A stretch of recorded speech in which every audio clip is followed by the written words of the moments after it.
Yahobu, Bapak Ibu Pendeta, Sinenge, Majelis dan warga Gereja Amin, ini adalah channel YouTube Sinode Gereja Amin. Karena itu, bagi yang mencintai Gereja Amin, tontonlah, subscribe, like, dan bagikan. Gereja Amin yang tangguh, mandiri, dan peduli.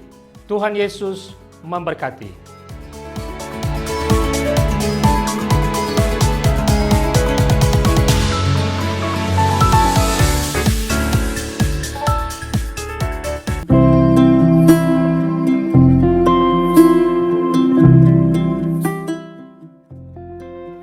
Hai Teens, jumpa kembali dalam acara TFC.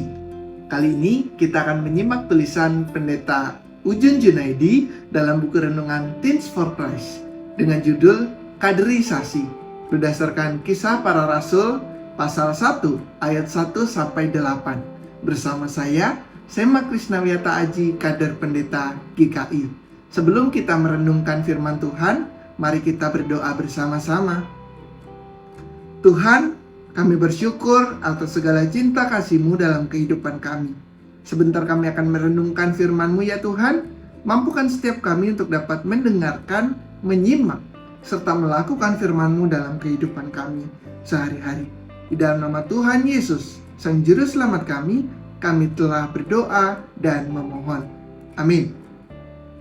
Yang menjadi pusat permenungan kita hari ini adalah Kisah Para Rasul pasal 1 ayatnya yang ke-3b. Sebab selama 40 hari ia berulang-ulang menampakkan diri dan berbicara kepada mereka tentang kerajaan Allah. Teens, ketika kita ada dalam satu fase di mana kita pengen nih cari seorang pemimpin, biasanya sulit bukan? Cari seorang ketua kelas ataupun pengurus komisi remaja di gereja. Kita sulit untuk menemukan orang-orangnya. Nah, untuk menghadapi hal tersebut diperlukan yang namanya kaderisasi.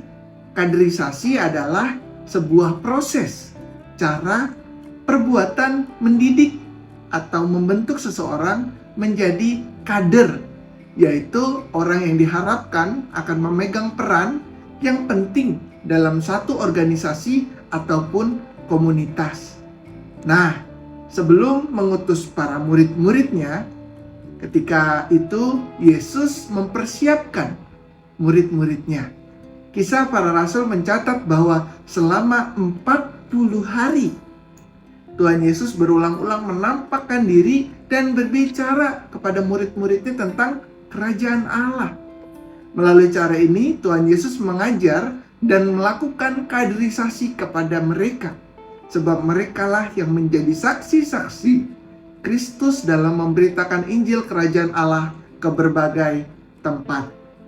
Bukan hanya dibekali soal pengajaran, para murid juga diperlengkapi dengan kuasa dari tempat tinggi, yaitu Roh Kudus, yang memampukan mereka untuk melakukan tugas dan tanggung jawab mereka. Dengan kata lain, para murid tuh gak pernah ditinggalkan sendirian. Mereka selalu dipimpin, disertai, dan dimampukan oleh Roh Kudus dalam memberitakan Injil Kerajaan Allah. Nah, seorang pemimpin tidak lahir dengan sendirinya. Ia dibentuk dengan berbagai proses. Kaderisasi menjadi salah satu cara untuk mendapatkan para pemimpin-pemimpin. Proses kaderisasi adalah proses pembentukan. Seperti para murid Tuhan Yesus, kita bisa menyediakan diri kita untuk menjalani proses untuk melalui kaderisasi. Kita bisa menjadi pemimpin yang baik. Kita menjadi pemimpin yang diperlengkapi dengan berbagai macam skill, serta dibekali dengan mental dan spiritual yang kuat. Mari kita berdoa. Tuhan, kami berterima kasih atas waktu yang telah Engkau berikan untuk kami dapat merenungkan firman-Mu. Kiranya Tuhan persiapkan setiap kami untuk menjadi seorang pemimpin-pemimpin yang baik, pemimpin yang dibekali oleh rahmat cinta kasih-Mu agar kami dapat senantiasa memberitakan kerajaan Allah di tengah kehidupan kami. Di dalam nama Tuhan Yesus, kami mohonkan doa ini. Amin. Demikian renungan kita hari ini. Jangan lupa untuk subscribe, like, dan bagikan kepada yang lain. Tuhan memberkati.